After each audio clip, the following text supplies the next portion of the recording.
And here's the bottom line. Every single time we're running into the same challenge. We need supply. We need more vaccine so we can make a difference for the people of the city. Everything comes down to one simple issue: supply, supply, supply. Remember, in the beginning, for months and months, it was testing, testing, testing. Now it is supply, supply, supply. We need more vaccine. And it's been really frustrating because we are not getting the amount of vaccine we need, and it would make all the difference in the world. So let's at least acknowledge happily that a number of people have gotten vaccinated. Here's the latest for New York City.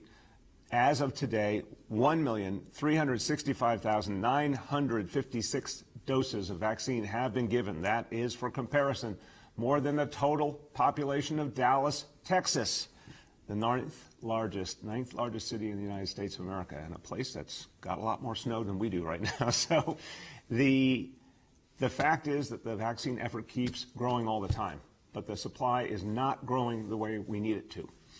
Now, right now, we have a particular challenge. We've got fewer than 30,000 first doses on hand right now. That means we're going to run out. Today, tomorrow, we're going to run out of what we have now. Once again, we're in this ridiculous situation. We have massive ability to give people vaccination. We could be doing hundreds of thousands and more each week. And we're running out of vaccine because we're not getting what we need. We need the federal government. We need the state government. We need the manufacturers to step up, produce more, make it easier for us to get it, give us our fair share, make the rules simpler. But right now, we're running out again. And on top of that, we've got the weather problem all over the nation. There's huge storms that are now causing delays in shipments. So I've been updated this morning on the fact that we unfortunately do expect vaccine to be delayed, shipments of vaccine that we were expecting by yesterday, today, to be delayed. That means we're going to have to hold back appointments that New Yorkers need because the vaccine isn't arriving. Based on the information I've gotten now, as many as 30, 35,000 appointments or more might not be scheduled because we don't have vaccines. So appointments we would have been putting up available to people right now, we have to hold them back because the vaccine hasn't arrived. This is going to be so frustrating for so many New Yorkers who are just so anxious to get this vaccine. And again, if you spend any time with someone who's been vaccinated, particularly our seniors and our oldest seniors, the feeling of relief it gives them, the sense of peace of mind, the hope it gives them that this horrible chapter may soon be coming to an end for them, where they'll be safe. Every single dose matters. But once again, more delays because we're not getting the vaccine we need. Now, I'm glad that the new administration in Washington is aiming high. From the very beginning, Joe Biden said they're going to increase production, put strong goals out there. That's exactly the right thing to do. But we need to get 500,000 doses delivered to New York City every week so we can reach our goals. And we have a specific plan to fully vaccinate 5 million New Yorkers by June. That's what will really give us a recovery. But we're going to need a hell of a lot more support to make that happen. When you get 5 million people vaccinated, you can imagine what it means. This city will fully come to life. 5 million people vaccinated means we are really turning the corner on this disease, and we can bring back our economy and our life strong. Can't do it without supply. And once again, let me go over the things that would help us. First of all, we need our fair share of the vaccine. The federal allocation to New York City is indirect because it still has to require approvals from the state of New York. That's slowing things down in many ways. We need direct allocation in New York City, meaning direct supply and no strings attached. Let New York City, let our health department, let health and hospitals do what they need to do and know how to do, and vaccinate people much more quickly without the red tape, without the confusion. And there needs to be a recognition by both the federal government and the state government that we are typically vaccinating about 20% of the people who we vaccinate are from the suburbs and surrounding states. And we don't begrudge them that. A lot of them are people who serve us here in New York City. But our allocation should be bigger to account for that. And I talked about yesterday, state sends us 45% of the vaccine they get when we're actually vaccinating more like 53% of the folks getting vaccinated in the state. We've got to get our fair share. That could mean tens of thousands of more doses each week, and we need it direct and without so many strings attached. Second, the freedom to vaccinate. We've talked about this so many times. We need to be able to vaccinate wherever it will work. Much more of a grassroots focus. We've had these disagreements with the state where they say this center should be only for one type of worker and another center for another. No, we need lots of grassroots locations where we can reach everyday people, particularly in the communities hardest hit. Maximum number of smaller locations, not just big mega sites. They play a role. But we need the freedom to have the smaller locations and a reliable supply of vaccine and not have the constant changing of rules that has held us back. Give us the local control that we can use to speed the vaccination effort. Number three, once again, the pharmaceutical companies. Where are they? I've been talking about this for weeks and weeks. I still haven't heard a great answer. The pharmaceutical companies of America, except for the three that are now involved in vaccines, where are the rest of them? Why are they not stepping forward, offering their assembly lines? We need to see the full use of the Defense Production Act and all the other tools that allow the federal government to dictate the terms in wartime conditions, compulsory licensing laws, all of the tools that allow the federal government to say, we're in an emergency here, we're not doing business as usual. Every company needs to be a part of it, and the federal government has the ability to direct what is in the public interest. We need more of that. We do not need business as usual in the pharmaceutical sector, which we all know has made its share of mistakes in the past. How about they actually step forward and do what's in the common good, put people over profits, volunteer to help in this wartime effort? We need more pressure to make that happen. And if we do that, this is the way we get to that 500,000 vaccinations a week that would transform this city in a matter of a few months. Okay, that's the overview on the number one issue, supply, supply, supply. Now, let's talk about how we continue to try and make better the effort to allow people to get vaccinated, get those appointments. We want to constantly improve that effort. And obviously the online tools that we have, something we've been working on from the beginning. What's important is to constantly listen to the feedback we're getting from those we serve and improve our services. In the beginning, for example, we realized that just having appointments online was not going to be enough. That's why we had a phone option, especially for seniors as well. But we've constantly improved, and now the latest update today. If you go to nyc.gov/4, excuse me, I said that wrong, nyc.gov/vax4NYC, vax4NYC. What you'll find is a simpler approach to scheduling, now available in 10 languages. This was an important point raised by our colleagues in the media, that folks needed to have the whole application process in their language, in the most prominent languages in the city. So the whole application is in 10 languages. We've been using this approach now over the last few weeks. It's been running smoothly without glitches. The average time to make an appointment is only 3 or 4 minutes. So this is a streamlined approach. We're going to be bringing all the different providers who are now working with the city. Now, I can't speak for every private hospital. I can't speak for every pharmacy company, but I can speak for the entities that are choosing to partner with the City of New York as we open new sites. Northwell Health, Hospital for Special Surgery, Capsule Pharmacy. These are some of the healthcare providers who are opening sites with the City of New York. They're agreeing to be part of this website to make things move more smoothly, so there's a more unified approach. And we're asking all the vaccination providers to use our site so that more and more things get centralized and simplified. So the other site that we have been using, which has been very productive, nyc.gov/vaccine finder, shows locations, and then people can go from there to the sign-up process. That is a tool that people are using. We're constantly working to improve each tool so they're simpler and people have a better experience. And we're listening to the customer feedback and making adjustments. Now, the problem we confront always is it is something very frustrating when supply keeps changing and we can't create that steadiness, that momentum that people want to feel. So again, the sign-up process will go so much better if we had ample supply, stating the obvious. But this is what we need. This is what we're going to fight for. And this is what will give us a recovery for all of us when we truly have the supply we need. Okay, as we talk about recovery, we talk about bringing back all the pieces that make New York City so great. Obviously, our restaurant industry. We love our restaurants. We care about them. They're part of our identity and our culture, and hundreds of thousands of New Yorkers depend on them for employment as well.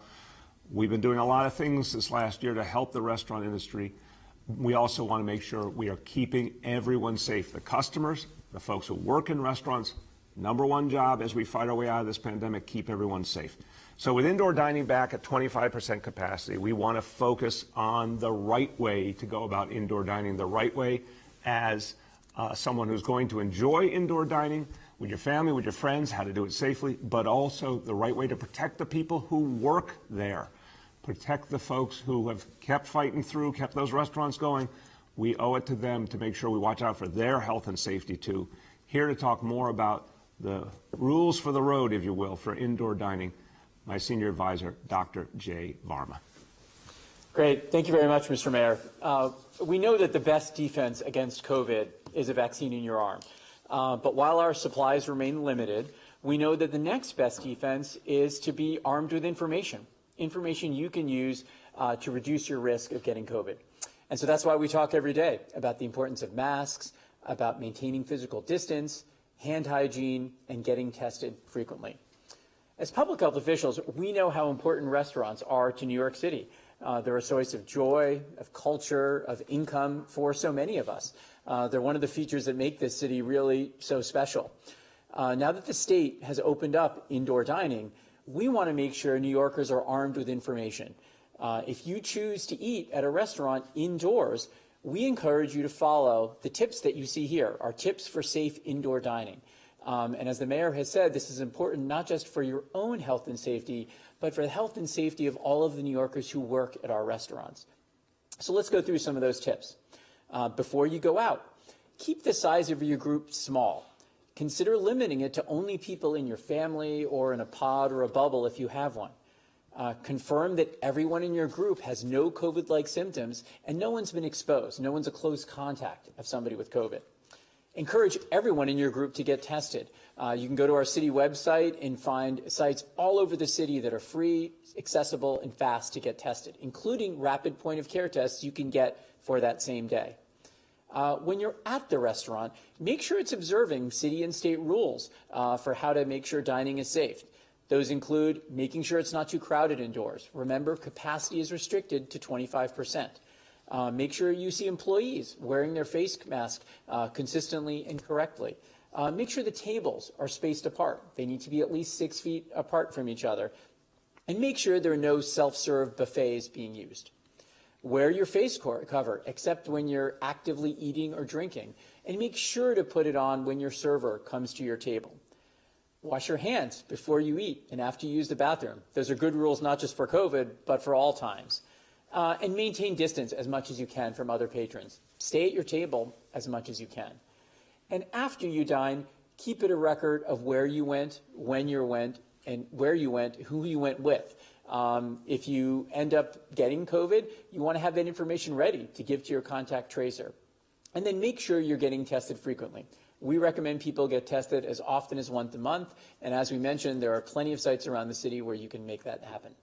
Thanks.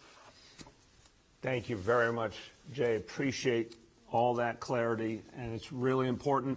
Look, our health team, I want to thank them. They've really helped the people in New York City to know the best way to handle all the challenges of this crisis. Our health leadership, and I talk to them every single day, they've guided us well with the kind of news you can use, real guidance for your lives. And here are really great tips that Jay has provided on how to go about indoor dining the right way. So thank you very, very much. Okay, I want to go to another topic entirely, but it is very much a topic that's important to our future. When I talk about recovery for all of us, I'm talking about bringing this city back, not just strong, not just bringing our economy to life, but making this a city that's fairer, a city that is someplace everyone knows their rights are respected in. We have to constantly do that work of reform.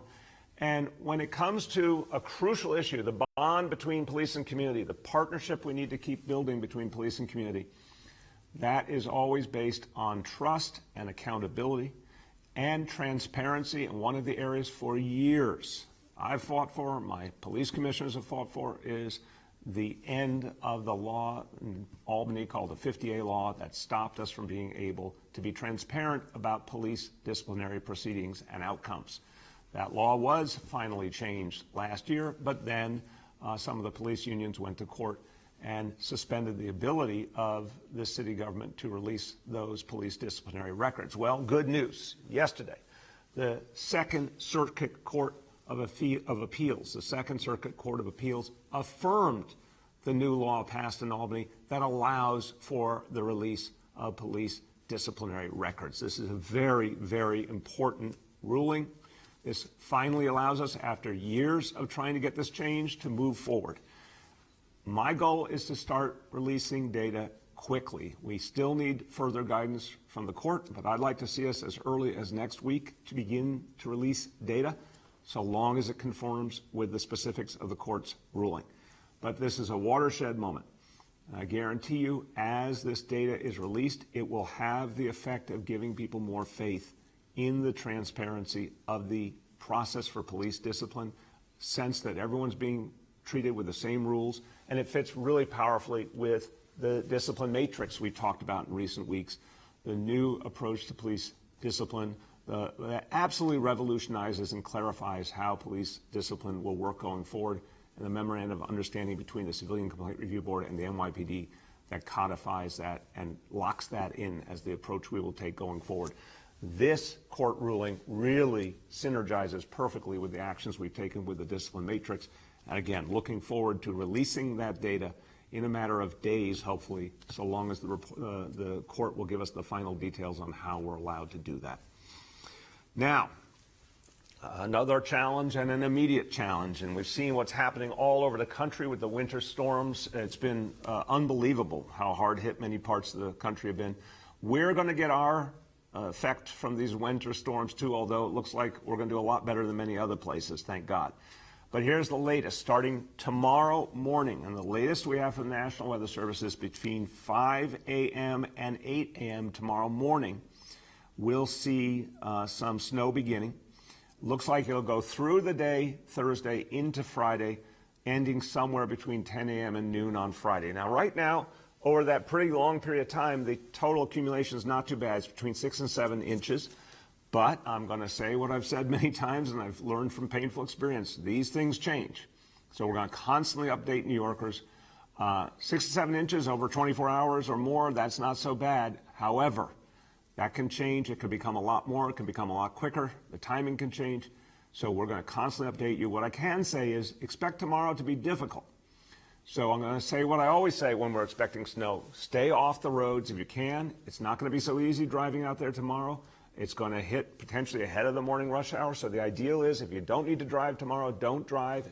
Good for you. Take mass transit. It's better for you.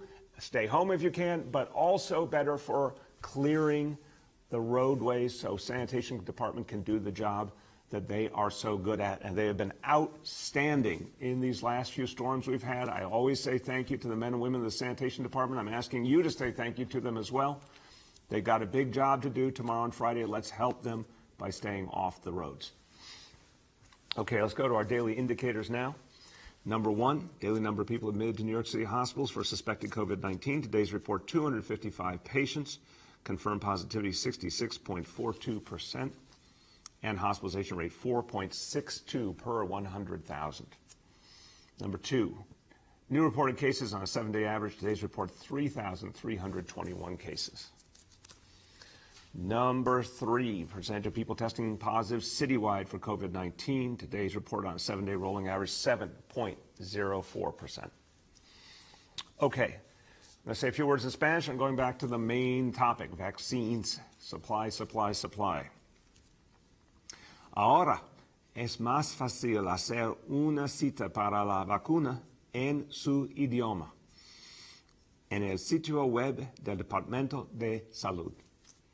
Pero no tenemos muchas vacunas y necesitamos miles de dosis de forma urgente. La única forma de terminar esta crisis es vacunar a todos pronto y así recuperar nuestra ciudad de una vez por todas. With that, we'll turn to our colleagues in the media.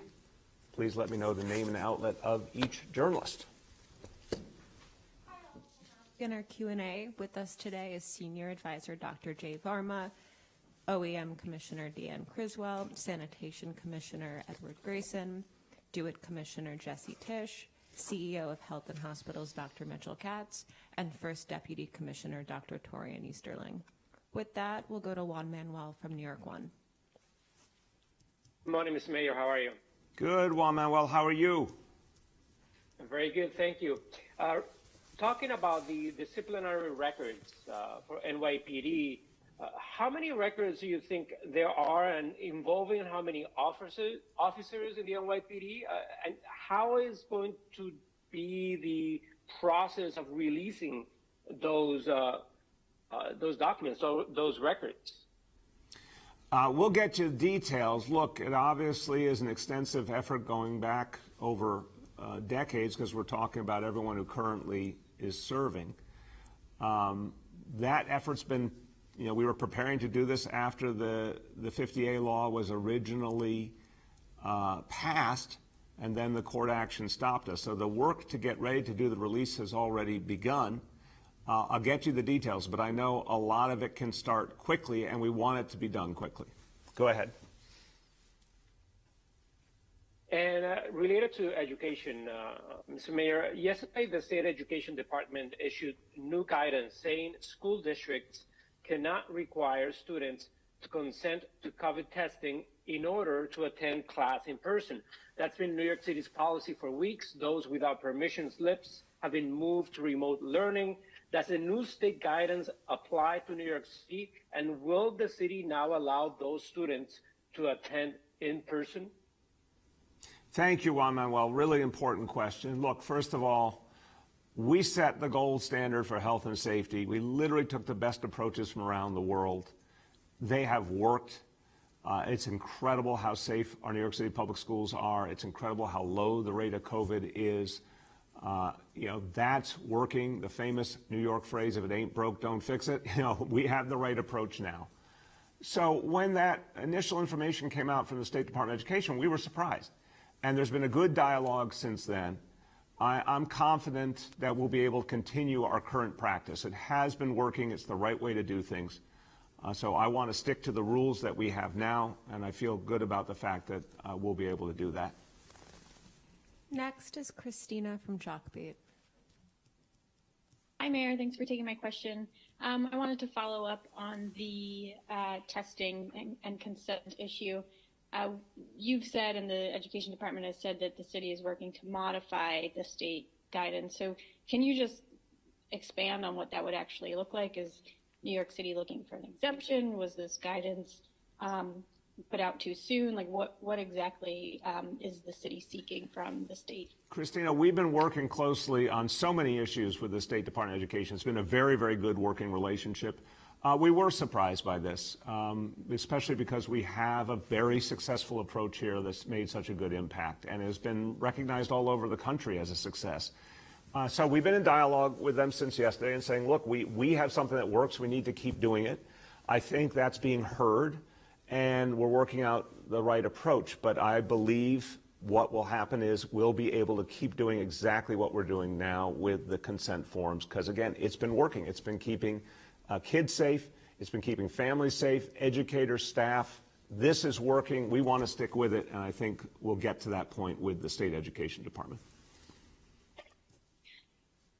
Parents have made decisions about whether or not to opt into in-person learning based on whether they would have to consent to testing for their children. Will there be another opt-in period for those parents who were wary of having their kids tested in school?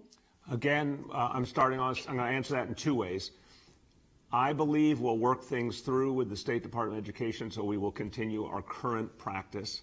Therefore, there would not be a new opt-in because we would be continuing our current practice. Down the line, if the health situation, the COVID situation intensely improves, particularly we're able to get the vaccine we need and vaccinate people at the level that we're capable of, I think there's a possibility of an opt-in later on in this school year, because we might be able to do things very differently within our schools based on high levels of vaccination in the city as a whole. So, stay tuned for that. We're not ready to say that yet, but that's still a possibility if we're able to do what we are hoping to do with vaccinations overall. Next is Ariama from Kings County Politics. Hello. Hi, good morning. How are you, Ariana? I'm good. My question, I just wanted to clarify, is the vaccine shipment going to be delayed because of the weather problems here or in Texas? Great question on the specific location. I mean, it's obviously a national problem, what's happening with the weather, and it is, gumming up supply lines all over the country. So it's the national weather situation. I don't know the exact states that are having the biggest impact. We can get that to you. What I do know is our vaccine shipments are being delayed, which is really frustrating because people are waiting right now to set up appointments. I do know that initially it looks like 30 or 35,000 appointments will have to be held back and not scheduled while we see if we can get these shipments in. So this is now a real challenge on top of everything else we're facing. We're watching it hour to hour, and we'll keep updating everyone as we get clarity on when those shipments will arrive. Go ahead, Ariana. Actually, that was my main question. Thank you. Thank you. Next, we have Mike from the Daily News. Good morning, Mr. Mayor. Hey, Mike, how you doing, man? I'm all right. So on the issue of this state dictate on vaccinations or on testing, excuse me. You said you had productive conversations with the state on this. Can you give us a little more detail on that? I mean, it seems that what they're saying is contradicting what the city's doing, and the city intends to continue doing what it's doing. So, I mean, it seems like you guys are at loggerheads here. What are the productive conversations that are taking place now, given that reality? Yeah, I mean, I understand the question, I really do, but I want to suggest something maybe revelatory here. It doesn't have to be loggerheads. We have a very positive, productive relationship with the State Department of Education. We work with them daily on a whole host of issues. They're doing a lot, we're doing a lot. Sometimes something moves and people recognize there needs to be more dialogue. So when we saw this come out, we said, hey, we want to make sure you're clear about what we're doing, why we think it's working. We think this is the right approach considering the success we've had. I think they're hearing that. We're working together to resolve the issue. Again, I feel confident we'll get to a good place. Sometimes people just need to communicate and go over the details and can end up with a good workable solution. I think this will be one of those cases. Go ahead. Thank you. And as far as 50A goes, you said, next week or days you expected to begin releasing these records. What exactly do you need to, or does the city need to know about releasing police records from either this decision or from its own lawyers? I mean, why can't you just release them now? What needs to be clarified, I guess, is what I'm getting at here. Yeah, it's not on our side. It's about the court decision. I'll have the law department get you a little more of the nuance. But the bottom line is we only need a confirmation from the court about the specific conditions of release, and then we're moving. Again, we've had a lot of this ready to go. That's why I said we'll be able to do this in a matter of days once we get that approval. And it'll take time. There's a lot of different things that have to be released, but we want to get started immediately. This is something we believe in. I think will be very good for the public's confidence in the process. We just need to make sure after a prolonged court process that the court is confirming that our specific approach is the right one to do and that we are good to go. Next is Ayana from Pix 11. Hi, good morning, Mayor de Blasio. How are you doing? I'm doing well, Ayana. How are you today? I am excellent, thank you. So there is a city council hearing taking a look at possibly creating one universal COVID-19 vaccination appointment system. What are your thoughts on consolidating the process? Is it something that should happen? Is it just too difficult to do, or is the system working the way it is? It's a great question, Ayanna. I'd say this. In a perfect world where all the different organizations involved were all part of one, let's say one government or one approach, it would be great if everything was seamless and interconnected, meaning all the private hospitals, all the public hospitals, all the pharmacy companies, all the healthcare providers, City MD, you name it. If everyone was under one umbrella, that would be great. That's just not how our healthcare system is organized. And when you think about the complexities, each company, each entity has their own systems for keeping records, people's individual personal medical records and appointment schedules and all. It is complicated. And I've pushed our team, health department, health and hospitals, everyone, simplify. But they have made a really fair point that long before COVID, we have a health system based on private and public entities that are all different. You can get them on the same page on some of the scheduling. You can get them to volunteer to agree to some common approaches, but you can't just flick a switch and everyone's on the same exact system. So I think given that limitation, we've been able to make some steady improvements. I want to keep doing better. But look, as I said earlier, we've got a really impressive number of people who have been vaccinated already. I'll quote the number again. 1,365,000 vaccinations have happened really in the course of weeks. A lot of people are finding online and on the phone the ability to get the appointment, but we got to keep making it better. So I think the answer is we'll get closer to a unified system. The announcement I made today about a number of entities agreeing to use this new approach is helpful. I don't think we'll get to nirvana of everyone being exactly on the same system. Go ahead, Ayanna. Thank you. And I have a question from one of my colleagues. At a recent town hall, the school's chancellor said that suicide rates among New York City students are on the rise. Do you have any information or numbers on that? And do you know what's being done to address that? Ayanna, we are very concerned about this. We've seen several suicides in recent weeks of public school kids. That is very, very painful. And I'm speaking now not only as mayor, but as a parent. The fact that these kids have gone through this crisis, the trauma they've felt, many kids have lost loved ones. Many kids are feeling really isolated in the absence of, the regular rhythms of their life, and particularly the absence of school for some of them. This is why it's imperative we bring back school as quickly as possible. So, middle school starts next week. We want to get on with the work of bringing back high school. As I said earlier, I am hopeful that the healthcare situation improves enough that we can do another opt-in period later on in this school year, and then most especially September, we have to come back 100% in-person strong. In the meantime, we're trying to make sure, every school under this administration, every school has mental health services now available to them. That wasn't true in the past. Now every single school has mental health services that they can plug kids into.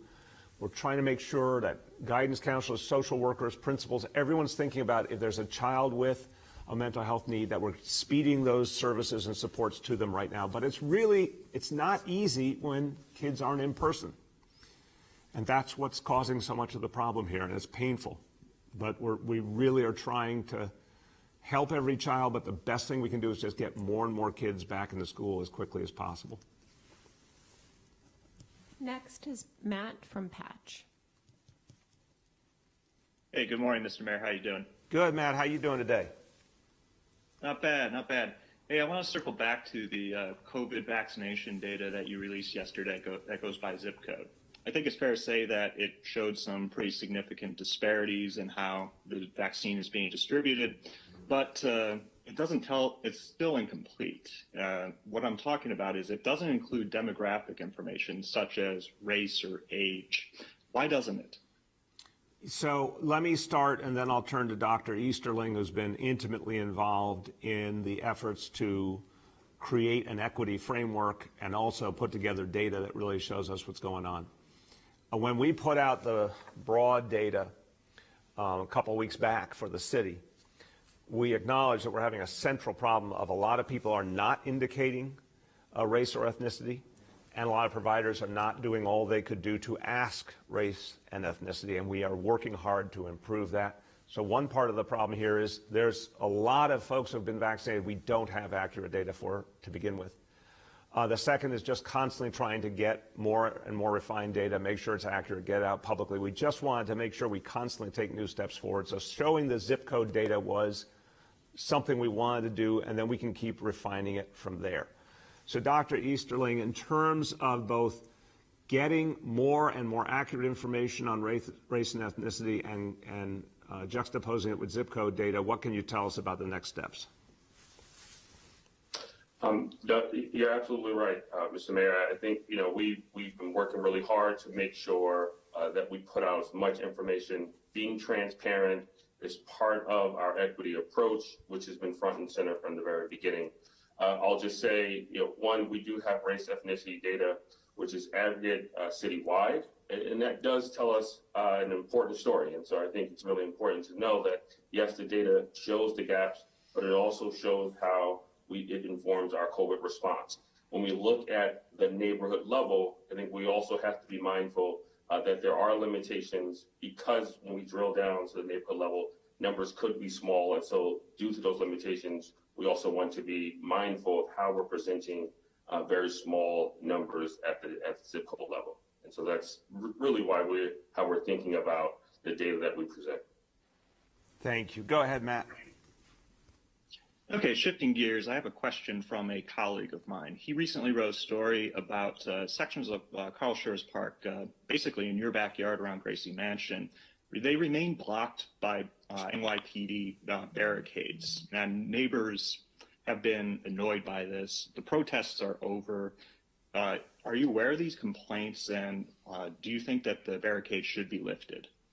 Well, I can tell you I'm certainly aware that, for my neighbors up by Gracie Mansion and any place where there's protest, there's always going to be complaint. There have been regular, constant protests. So the notion that protests are over is just not accurate. There have been all sorts of protests on many different issues pretty much every week. Certainly NYPD is consistently removing barriers wherever they can, but if they've got a site that is a place where there's pretty constant protest, they've got to figure out what that balance is, and I think they're doing their best to do that. We'll constantly watch if things evolve differently, but I can tell you, because I live there have been protests pretty much every week, multiple times a week. Different types, different issues. Go ahead. Next, we go to Nolan from the Post. Good morning, everybody. Hey, Nolan, how you doing? I'm all right, Mr. Mayor. I want to circle back to the issue of safety in the subways and the attacks over the weekend, purportedly by Rigoberto Lopez. He was arrested 4 times. The police department has said on the record he'd been identified as someone with emotional stress issues at least twice before the attacks. Why wasn't he being assisted by city agencies? Where did things fall through? Well, I want to know more for sure, Nolan. I've talked about this over the last day or two. The initial information that we have received suggests that the situation did not sound the kind of alarms that we have seen in some other cases where someone was clearly diagnosed with a mental health issue, not just indicated by an individual officer, but diagnosed with a mental health issue or had a history of a specific violent act. Those situations are supposed to set off specific alarms with specific follow-through actions. I'm waiting for the full results of the review of what happened in this case. But the last report I had was we did not have that kind of specificity in his situations. What happened here was horrible, and we've got to learn from every situation. We've got to constantly refine the ability of different agencies to work together. But we'll get more information, and when we get the final review of everything we know about how he was handled, we'll talk about that publicly. And secondly, on the larger issue of subway safety, you've repeatedly said that the subways are safer today than they were 20 years ago. I wonder what comfort should New Yorkers take in that when we've had 24 slashings and attacks in the subway over a week? Why should people be satisfied with the level of safety on the subways now? And with your answers that have seemingly discounted concerns about this until the two people were murdered on the A train on Friday. The fundamental approach that I've taken for over 7 years now is to focus on improving public safety. And what we saw for 6 years pre-pandemic was we were able to constantly drive down crime in the subways. This is not just about 20 years ago. This is over the first 6 years I've been here, we were able to drive down crime in the subways to the point where in a number of years we got to about 1 index crime per million rides on the New York City subways. Anyone who experienced that knew that we had gone to a much better place than where we were, even a few years earlier, certainly than we were back 10 and 20 years ago. That proves the ability of this city and the NYPD to keep people safe, and we're going to do it again. We've gone through a massive, massive disruption because of the pandemic, but we're now surging close to 600 officers into the subway system to make sure people see their presence, are supported by them, that the situation is safe. That's going to bring us up to a very high level of presence by the NYPD in the subways. Before these horrible incidents, what we actually saw was crime in the subways had gone down markedly, even compared to a year ago, even compared to the same point 2020, first 6 weeks 2020 versus first 6 weeks of 2021, 59% decrease in index crime. We know when we put more police out there through a precision policing strategy, it works. We've seen it happen time and time again. It works. It's also important to talk about the overall situation in this city. When you look at January 2021 versus January 2020, before the pandemic, the NYPD statistics that came out on Friday make clear overall index crime, January 2020 compared to January 2021 is down 21%. That's a major, major reduction in crime. And the area we're most concerned about overall lately, gun violence, gun arrests are up 61% compared to a year ago. So NYPD is out there aggressively, energetically addressing safety concerns. We're going to do the same thing we've done at every point since CompStat was developed in 1994. We're going to identify a problem, address it, and show people it can be turned around. That will happen as well in the subways. Go ahead, Nolan. Oh, did he have two? No, I'm those sorry, I are two. miscounted. Go ahead. For our last question, we'll go to Ravain from Hamodia. Good morning, Mr. Mayor. I'd like to ask you about the zip code data released yesterday. It shows certain areas, minority areas, other areas, including those that I cover, have lower vaccination rates than others. So my question is, do we know why this is? Is it because there are fewer vaccination sites? Is it anti-vaxxer sentiment? Or is it just because some of these areas were hit quite hard and a lot of people have antibodies and don't feel an urgency to get vaccines? I'm going to turn to Dr. Katz and Dr. Easterling, but with this point, I think you did a good job there covering some of the challenges. The vaccination centers are spread out all over the city. We're going to keep building more out. The number one problem has been lack of supply and not being able to have as many appointments and as consistent an approach to appointments as we would have if we had supply. I think that's been the single biggest factor. But why do you see differences among areas? I do think it largely correlates to where people are convinced that they want the vaccine versus where there's hesitancy or distrust. There is anti-vaxxer sentiment in some communities. There is a sense in some communities that they don't need the vaccine. There's overt distrust in some communities of the vaccine and the medical sector. So that is really, to me, a huge part of what we're seeing here. But Dr. Katz and then Dr. Easterling, why don't you speak to this? Well, thank you, Mr. Mayor. Part of why we know there's vaccine hesitancy in communities of color is among the healthcare workers and other people working in hospitals. There is no access issue. People can arrive, get their vaccine, and all on work time because it is part of their job. And yet we've seen tremendous disparities in terms of people feeling that they're not yet ready to get vaccinated. Important to note that very few people say, no, I won't be vaccinated. What they generally say is, I don't want to be the first. One woman cheerfully said, I sent my husband. We'll see what happens. I think people want to, see how this goes. There is, as you say, Mr. Mayor, a number of people in communities of color who were so hard hit, who were infected or who feel that they got through the infection and don't feel that same sense of urgency because they feel like they survived it. So I think all of these things play a role. I very much believe as supply broadens and as time goes on and there are millions of New Yorkers vaccinated, the other people will come along with us. Thank you, sir. Thank you. Go ahead, Dr. Easterling. Yeah, thank you for the question. And just to build on the points that the mayor and Dr. Katz have already mentioned, the access points that we have, we've looked intentionally at the neighborhoods. And so some of the neighborhoods that you're pointing out, we were intentional in really identifying sites, and we're continuing to work to identify additional sites in those areas. And in addition, we're working with the providers in those locations. We know that individuals want to go to their providers. They want to go to their pharmacies. And so that's really important to really get to address a lot of the hesitancy, because you're able to really talk to your own provider and your pharmacy to pharmacists to answer those questions. But I do want to just address this hesitancy. And what our work is building confidence around the vaccine. One, we have to really address trust. And that trust is one of the work that we do. I joined another town hall yesterday in Queens, the borough president and a lot of the community leaders.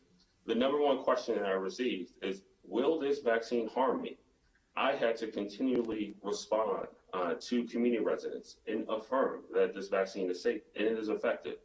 But that is going to have to be the work that we have to do, continue to show up, be present, but also to respond to these questions, even if it takes 5, 6, 10 times. And that's what we're committed to doing. And that's the second part, is the trustworthiness. And that's what we're doing by our town halls and our conversations that we do now on a nightly basis with so many different leaders across the city. Thank you very much. Very helpful, Doctor. Go ahead, Ruben. Thank you. I'd like to ask now about snow removal. We're getting another storm. We still haven't completely dug out from the other one. There's lots of snow piles that are, killing parking spaces and just sticking out into the street. Because what our city does is just, push snow to the side, and then people have to dig out and throw it back into the street. There are places like in Canada that actually have real snow removal, where the trucks actually pick up the snow, put it in the dump trucks, and they put it in, and they have these snow dumps. What are the chances you might get that in New York and actually start having real snow removal instead of just snow being pushed to the side of the street? Well, I like your question for its pure objectivity. In fact, we do that in New York City. I've seen it with my own eyes. I don't know if Commissioner Grayson is on. I didn't hear he is. So I'll start, and then Commissioner Grayson, who's spent a lifetime battling snow in this city, will speak to it. We do a whole lot of different things to remove snow in this city. I think part of the challenge of late has been multiple storms and the need, of course, to pick up the trash, pick up the recycling, and keeping all those things moving. But yeah, we do take more foundational efforts to get snow out of there whenever possible. Commissioner Grayson, take us away. Good morning. Great question. We deployed the melters for a little over 10 days or so. So we've been melting snow throughout the city in a true snow removal fashion. It is a very monumental task to think of going into every residential street and getting the snow out of every parking space. So typically we plow to the right over many, many years. That's the standard practice. And we go through as a community the dig out process. But we do snow removal. We've literally been melting snow throughout the city for a very long time, since the first big event at the start of February. And we will continue to deploy melters whenever they're required. Hopefully this next event that the mayor briefed everybody on isn't one of those. Amen. Thank you very much. Everyone, as we conclude today, I want to go back to the fight against the coronavirus and what we need most. We need more vaccine. This is really the last great battle in the fight against the coronavirus. When we get 5 million New Yorkers vaccinated by June, it will be a whole different reality in this city. This is the last big fight, but we need reinforcements. We've been begging for reinforcements. We haven't gotten them yet. We need a steady supply of vaccine, and we need a greater supply of vaccine. When we get that, we get to transform life in this city. I'm going to remind people again, each and every week lately, we're giving 100,000, 200,000 fewer doses than we want to, than we are able to if we only had the supply. New York City could be doing 500,000 vaccinations per week if we were just given the supply we need by the manufacturers, the federal government, the state government. It's time to change things, switch things up, get us what we need so we can win this last great battle, bring this city back fully. That's what all New Yorkers want, and that's what we're ready to do. Thank you, everybody.